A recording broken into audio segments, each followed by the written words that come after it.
Circus. For most of you, this word smells like cotton candy, sawdust, and childish delight. You see bright lights, hear bravura marches, and laugh at the clown's clumsy jokes. But have you ever wondered what happens when the last spectator leaves the stands? When the lights go out, the circus sheds its festive scales. He's quieting down, but it's not the silence of peace. This is the silence of a hidden predator. A cold wind blows through the empty corridors between the vans, bringing smells that have no place on a holiday. The shadows live their own lives here. They are longer and darker than in the ordinary world.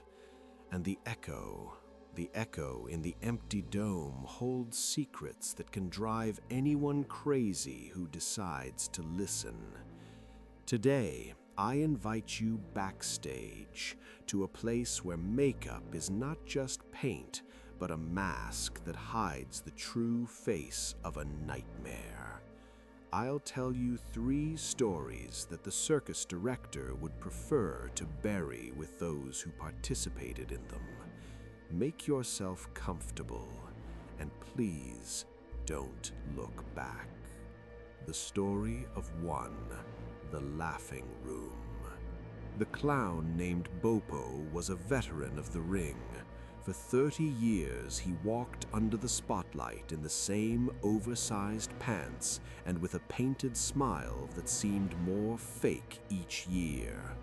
Bopo was tired. He hated the screams of children, hated the smell of popcorn, and more than anything, he hated having to be happy on a schedule.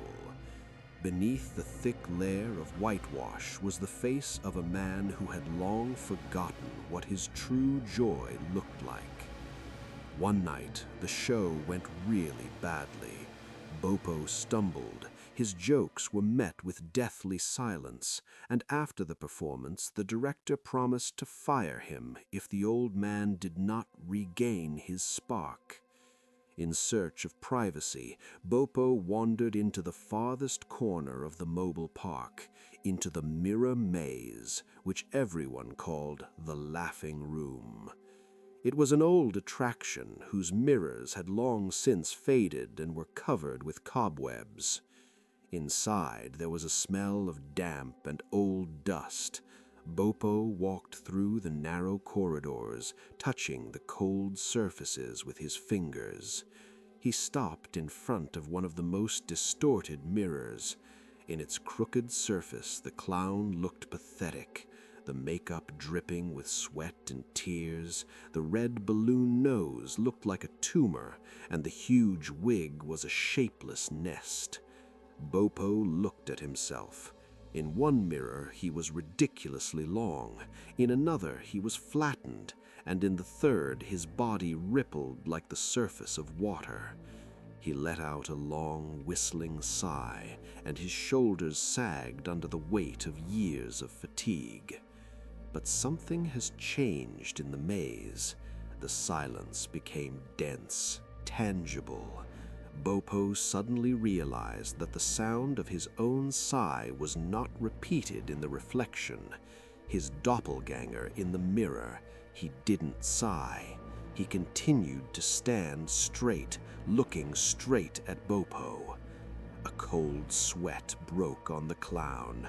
He slowly, very slowly raised his right hand to touch his face. The reflection didn't move. It stood motionless, frozen in the same position that Bopo had been in a second ago. But that wasn't the scariest part. The corners of the lips of the painted mouth in the mirror began to slowly creep up. It wasn't Bopo's smile. It was the grin of a creature that had finally bided its time. Then the reflection blinked. Not the way we blink. The eyelids did not close from top to bottom, but vertically, like some kind of reptile. The mirrored Bopo tilted his head to the side, and there was a distinct crunch of bones, although the real clown stood rooted to the spot. Bopo screamed in horror, but the sound seemed to be stuck in the mirrors. He stumbled backwards, tripping on his own shoes, and started running. He could feel hundreds of eyes from thousands of reflections following him. It seemed that the mirrors behind him were beginning to vibrate and crack. The next morning, when the sun had barely risen, the cleaners went into the fun room. They found Bopo in the middle of the maze. He was sitting on the floor with his back against the wall, right in front of that mirror. His eyes were wide open and filled with frozen horror, but on his face, he had the same wide, unnatural smile that he had seen the night before. It was so wide that the skin at the corners of his mouth burst. And the mirror? The mirror was broken, but all the pieces lay outside on the floor. It was as if someone or something had hit the glass with all its might from the other side. And that someone was no longer in the maze. Story 2. The Trapeze Partner. Height is not just the distance to the ground. For aerialists, it's a religion. And any religion requires faith and absolute trust. Gymnast Elena knew this better than others.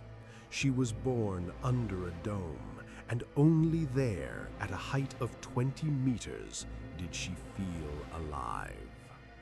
Her partner and husband, Marco, was the best in his field. Their numbered death flight made the audience freeze in horror.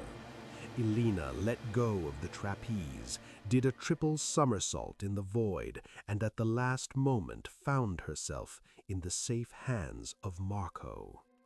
But a month ago, Marco became seriously ill. Elena, obsessed with perfection, did not stop training. She came under the dome at night when the circus was quiet. It seemed to her that in the dark and silence she felt the balance better. That night, the dome looked like a huge black mouth.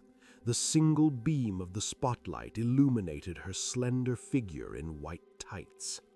Elena went up to the bridge. Her palms were thickly coated with magnesia. She took a deep breath of the cold air, smelling of old tarps and ozone. She swayed, higher, even higher. The wind whistled in my ears. At the moment of maximum tension, she released the crossbar. The world has turned upside down. A second of free fall seemed like an eternity. Elena stretched her arms back, preparing for the usual jerk, for the warmth of human hands that were supposed to catch her. And the hands really caught her. But at the same moment, Elena felt a chill. The grip was iron, dead. The fingers that closed around her wrists had no pulse. They were as hard as wood and as cold as ice. This touch sent goosebumps through the gymnast's skin that had nothing to do with height. Elena cocked her head to look at Marco, expecting to see his encouraging smile. But the spotlight picked out something else from the darkness. An old training dummy hung above her, the one that had been gathering dust in the prop warehouse for decades. It had no face, just rough stitches for a mouth and nose, and gray, dirty stuffing protruded from the split seams on his shoulders.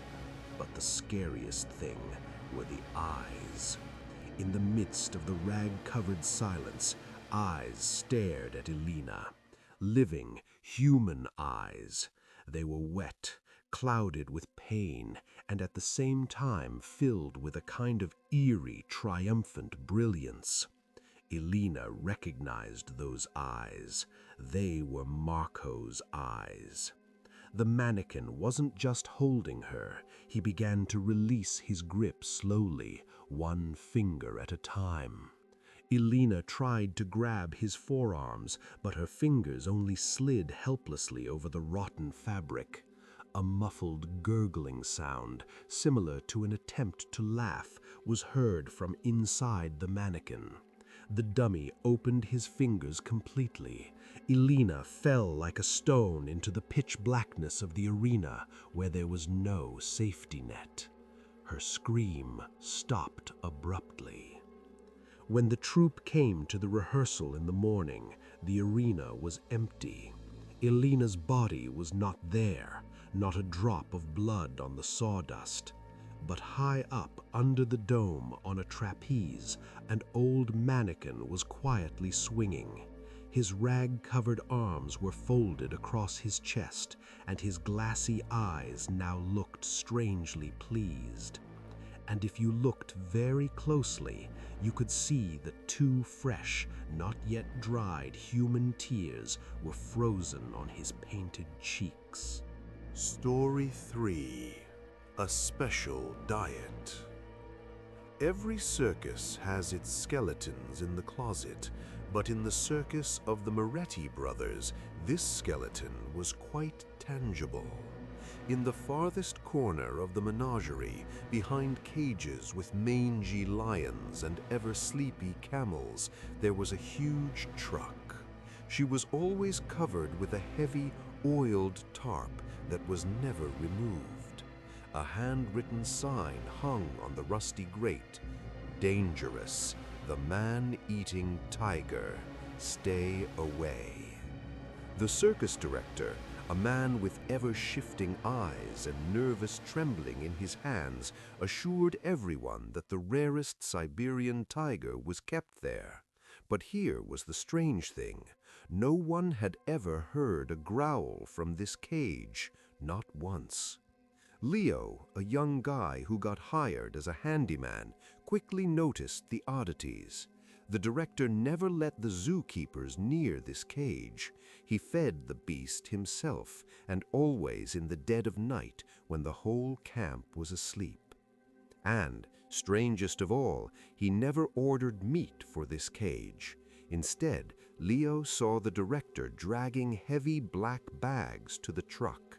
Sometimes the bags twitched.